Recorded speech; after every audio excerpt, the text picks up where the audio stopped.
Salut tout le monde, c'est Griffin ici, et comme nous approchons la fin de l'année, c'est le moment idéal pour discuter des nouvelles excitantes pour les investisseurs du marché boursier canadien qui ont dépassé l'âge de 18 ans.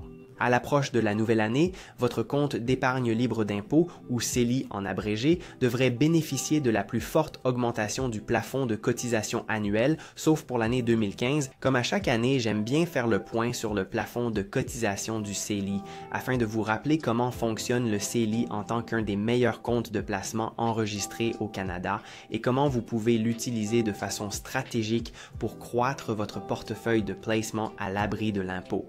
D'ailleurs, si vous êtes un nouvel immigrant au Canada, je vous recommande vivement de visionner cette vidéo que j'ai réalisée sur le même sujet et qui couvre tout ce que vous devez savoir de A à Z sur vos finances personnelles et l'investissement à votre arrivée au Canada. Mais parlons maintenant du CELI. Le CELI, abréviation pour compte d'épargne libre d'impôt, est un compte de placement enregistré au Canada, réglementé par le gouvernement canadien.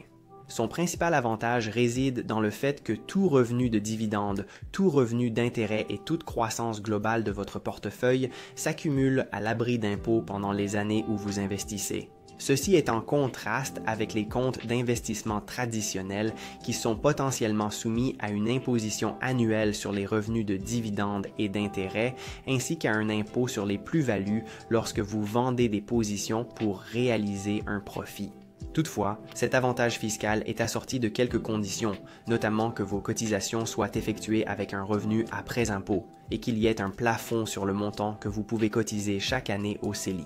Le gouvernement fédéral fixe ce plafond de cotisation, comme il l'appelle, sur une base annuelle qui a généralement oscillé autour de 6 000 $ annuels, comme le montre ce tableau illustrant les plafonds de cotisation depuis la création du compte en 2009. Par exemple, le plafond de cotisation de l'année dernière était fixé à 6 500 $ et pour la nouvelle année 24, en raison de la forte inflation que nous avons connue au cours de l'année écoulée, le plafond de cotisation est fixé à 7 000 $, ce qui s'avère être le plafond le plus élevé depuis 25 ans, lorsque le plafond était fixé à 10 000 $. Au cas où vous seriez curieux, les plafonds de cotisation sont ajustés à l'inflation par tranche de 500 $, ce qui explique pourquoi il y a souvent des périodes de stagnation dans la croissance des droits de cotisation, comme nous pouvons le voir dans ce tableau. Mais encore une fois, compte tenu des tendances actuelles de l'inflation, le plafond de cotisation de 24 a été fixé à 7 000 $. N'oubliez pas de vous abonner à ma chaîne pour être tenu au courant des futurs plafonds de cotisation au CELI.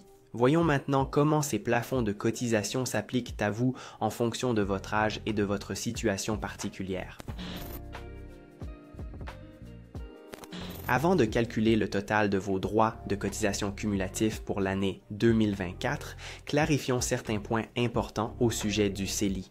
Tout d'abord, vos droits de cotisation s'accumulent à partir de l'année où vous atteignez l'âge de 18 ans ou de l'année où vous arrivez au Canada et y devenez résident. Par exemple, si vous avez actuellement 40 ans et vous n'avez jamais utilisé vos droits de cotisation à un CELI, en 2024, vos droits de cotisation cumulés s'élèveraient à 95 000 $. Cela dit, les droits de cotisation ne s'accumulent que pour les années où vous avez le statut de résident au Canada et un NAS valide, quel que soit votre âge. Ainsi, si vous êtes devenu résident en 2022, par exemple, et vous avez 40 ans, vos droits de cotisation commenceraient à partir de 2022 et non pas à partir de l'année 2009 lorsque le compte a été créé. Donc, dans ce cas, par exemple, vous auriez les années 22, 23 et 24 comme droits de cotisation pour un total de 19 500 $. Bon, passons maintenant à des scénarios spécifiques auxquels des téléspectateurs comme vous pourraient s'identifier. Premier scénario, disons que vous aurez 18 ans en 2024. Vos droits de cotisation s'élèveront à 7 000 $ au total. Et chaque année, à partir de maintenant, vous aurez accès aux droits de cotisation du nouvel an. Deuxième exemple, supposons que vous avez eu 18 ans en 2015 et que vous n'avez jamais cotisé à votre CELI. Eh bien, vos droits de cotisation cumulatifs en 2024 seront de 64 000 $. Troisième scénario, si vous êtes un nouvel immigrant âgé de 30 ans, disons, et que vous avez le statut de résident canadien depuis seulement 2020, vos droits de cotisation cumulatifs en 2024 seront de 30 et 1 500 $. Enfin, supposons que vous déménagiez entre le Canada et un autre pays étranger. Vous n'accumulez des droits de cotisation que pour les années où vous résidez au Canada, c'est-à-dire les années où vous passez plus de 6 mois au Canada plutôt qu'à l'étranger, où vous n'aurez pas accès au plafond de cotisation de ces années-là. J'espère que ces exemples vous donneront une meilleure idée de la façon dont vous pouvez déterminer le total de vos droits de cotisation cumulatifs à un CELI en 2024 en fonction de votre situation particulière.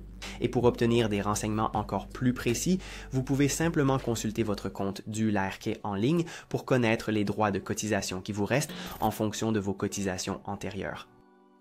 Enfin, nous verrons comment tirer parti de votre CELI pour investir avec succès et faire fructifier votre patrimoine au fil du temps. Bien que le CELI permette de réaliser des gains en franchise d'impôt, il est essentiel d'équilibrer les gains potentiels et les risques associés à chaque position achetée dans le CELI. En outre, le fait de perdre de l'argent en investissant dans le CELI et de retirer ensuite cette perte de votre CELI peut entraîner une réduction du total des droits de cotisation à l'avenir.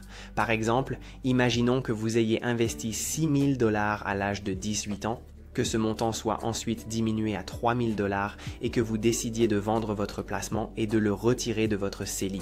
Vous perdez alors 3 000 $ de droits de cotisation, car l'année suivante, même si vous disposez de nouveaux droits de cotisation de 7 000 $, vous ne pourrez pas cotiser à nouveau les 3 000 $ que vous avez perdus sur votre position.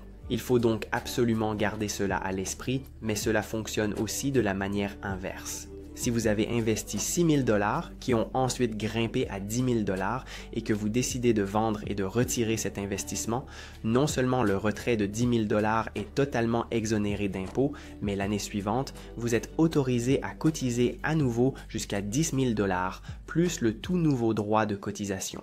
Pour une croissance soutenue à l'abri de l'impôt, envisagez d'utiliser des fonds négociés en bourse sur le marché large, tels qu'un fonds du S&P 500, car ils offrent une exposition diversifiée à de nombreuses positions et des dividendes qui s'accumulent au fil du temps. Je suis sûr que ce n'est pas la première fois que vous voyez un exemple comme celui-ci, mais imaginez que vous commenciez avec seulement 7 000 $ en 2024, que vous cotisiez annuellement et qu'à un taux de croissance de 8% annuel sur 30 ans. Eh bien, même sans tenir compte du réinvestissement des dividendes ou de l'augmentation des limites de cotisation au fil des ans, votre portefeuille pourrait très bien atteindre plus de 8 cents 60 000 $ au cours de cette période de 30 ans. En passant, si vous souhaitez en savoir plus sur l'utilisation du CELI en fonction de votre profil d'investisseur et de votre tolérance au risque, je vous recommande vivement de suivre mon cours entièrement gratuit de maîtrise des placements boursiers sur Skillshare qui compte plus de 1500 étudiants et concepteurs de contenu précis sur les placements boursiers afin de vous familiariser avec la gestion de votre propre portefeuille de placements et de vous mettre à niveau. De plus, consultez Questrade et Wealthsimple Trade, dont les liens figurent dans la description de cette vidéo, pour ouvrir votre propre CELI et vous recevrez de l'argent gratuit pour votre inscription. Enfin, n'oubliez pas de vous abonner à la chaîne car je publierai au cours des prochaines semaines une série de vidéos sur le CELI que vous ne voudrez pas manquer. Merci d'avoir regardé et je vous donne rendez-vous dans la prochaine vidéo.